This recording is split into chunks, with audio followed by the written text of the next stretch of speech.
Hey, what's up, guys? Just gonna talk a little bit about the movie 1922, which was just released on Netflix on Friday, and it's the second Stephen King adaptation Netflix has done, and the second to be released in the last 2 months. Uh, yeah, it was written and directed by Zach Hilditch, someone I've never heard of. I guess he did a movie called These Final Hours, which is supposed to be some post-apocalyptic thing, which means I'll probably like it.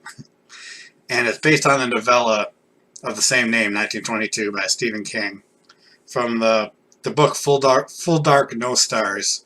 And when I really think about it now, I think the book came out in 2010, and I think three of the four novellas have already been adapted into movies. 1922, Big Driver, and the one with the guy who's a murderer and his wife doesn't know about it.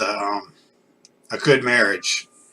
Yeah, three of the four have already been adapted to movies, which is kind of weird since the book's only 7 years old.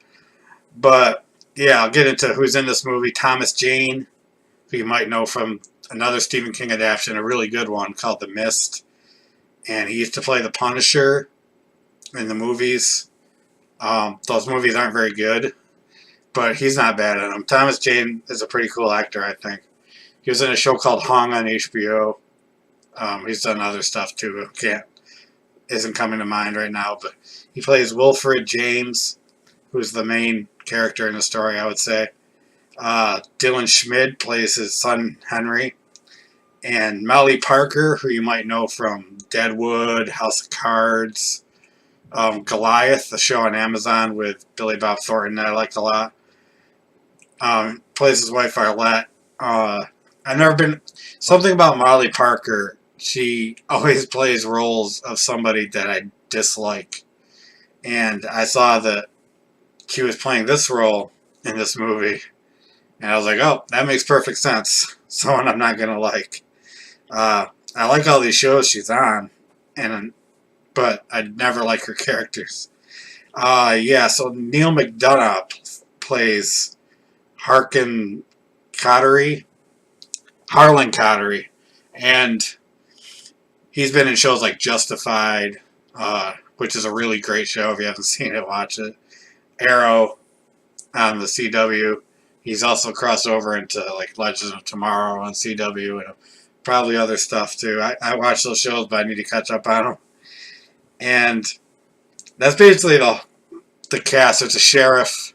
There's I think an insurance guy that comes by, and that's basically the whole cast. Oh, there's the teenage daughter of Harlan.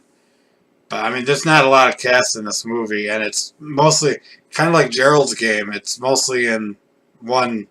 Most of the movie takes place in one place, in one area, and I really like this movie. They really get the novella. They adapt it very well. It's pretty much just like it, and just like the novella, it's just bleak as hell, and there's just there's nothing positive you can get from this movie, really. It's really just a story of it's really about is guilt and your ability to live with guilt, which I think everyone can relate to. I'm sure pretty much everyone has done something they regret or are not proud of. Not to this degree, like killing your wife, that Wilfred James did, but most of us got something we wish didn't do or we could change, and that's really what this is about. Just amplified a lot by what he actually did. There's definitely echoes of Edgar Allan Poe in the story and the movie. The Telltale Heart. Telltale Heart. That's what it is.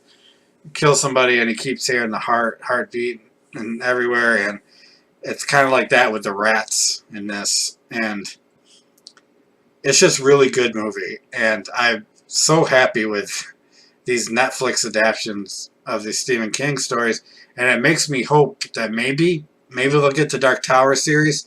Although I've been hearing AMC is probably going to get it, which I'm okay with too. They have a lot of good shows, but I don't know, man. I keep doing these adaptations. Just adapt everything that hasn't been adapted, or and adapt the stuff that has been adapted badly. Just they're doing so well. I love it. The cast is great. Like I said, I love Thomas Jane. Molly Parker, she's a good actress, but she, like I said, she always plays someone I don't like. And Neil McDonough, he's a good. He usually plays a bad guy, but he's not really a bad guy in this, and it's kind of cool to see him play someone different.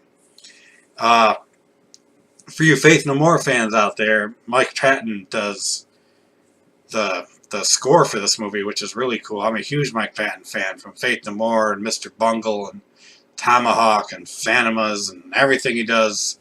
I think he's great, and he really the score is really cool. I like it a lot. So that's 1922. Check it out. It's on Netflix. And if you haven't checked out Gerald's Game, check that out too. They're just both great adaptations. I love them, and I plan on watching both of them again. So that's another horror movie review for me. It's another Stephen King one, but the next one will not be Stephen King, and that's coming soon. So have a great day, everybody, and happy Halloween. Talk to you later.